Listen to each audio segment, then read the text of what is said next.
Port arms, right shoulder arms, razzle dazzle.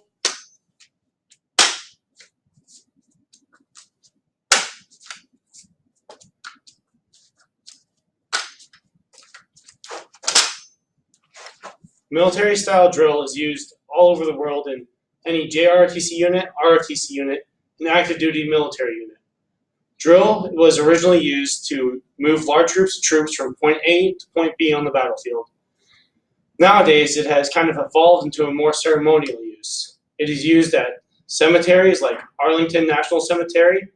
It's used in funerals, and it's used when dead troops come home from battlefields and they're being escorted off the plane. Now, first, I will talk to you guys today about regulation drill, kind of the more traditional use, what you see in basic training. Port arms. When you're given the command port arms, port is the command, preparatory command, and arms is the execution command. This movement should look something like this. Your rifle should be in a sort of seatbelt, and your right hand should be on the smallest stock. Your left hand should be at about the center of gravity, a little bit above, a little bit under, doesn't really matter. But main thing is having it a seatbelt, and it should not be twisted or anything. It should be completely straight, and that shouldn't be out, butt shouldn't be out. It should be just straight. The next movement in the manual of arms is right shoulder arms. When you're here, your elbow should be pushed into your side, and it shouldn't be out any. The trigger guard right here should be pushed into the top of your shoulder, and your arm should be at about a 90-degree angle. That's kind of what we aim for. And the barrel of the rifle shouldn't be sticking out that way or coming behind your head. Next movement in the manual of arms is left shoulder arms.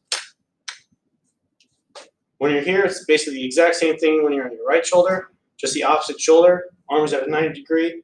The barrel is going directly forward with the rest of the rifle, and the trigger guard is pushed into your shoulder. The next move is going back to port arms. So port arms, present arms. When you're here, the rifle should be completely straight. The butt should be sticking out a little bit more than the barrel here, and it should be about 4 inches away from your chest.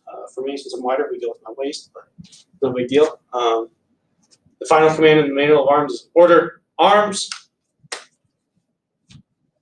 When you're at order arms, the front of the buttstock should be at the tip of your toe, and your thumb should be going down the seam of your pants, and your arm should be pushed against the barrel of the rifle. So all of this is needed to know when you're in a flight in order to make sure that you guys are all together and you look synchronized. Now, a little thing that is less known is, or I guess it's more known, is exhibition drill. You can see this with any branch of the military, with the Army drill team, the Marine silent platoon, the Air Force drill team, and the Army or the Navy drill team. This is what I did at the beginning with the little spin stuff. There's some pretty high spins. Can't do that here because the classroom is small. So yeah, the main thing that you need to know for that is where the center of gravity is on the rifle. Center of gravity is about right there. You want your hand above that so that there's more momentum when you go down. If you down, so all you're gonna do when you spin it is put a little bit more pressure with your right hand, bring it down, and when you catch it, you want it to be completely straight. So you put more force with your right hand when you catch it. Now, the exhibition port arms, the rifle is completely straight in front of your nose. When you go to right shoulder arms, all you do is bring it completely straight once again. Your bow's coming back a little bit, and when you drop it down, do a little spin or something like that. That's all you do. So pretty simple stuff there. The benefit of this, the reason the military teaches troops this, is to instill bearing and discipline. Now, you can't have bearing without any discipline. So discipline is the practice of a code of behavior. In the military, this is basically your bearing.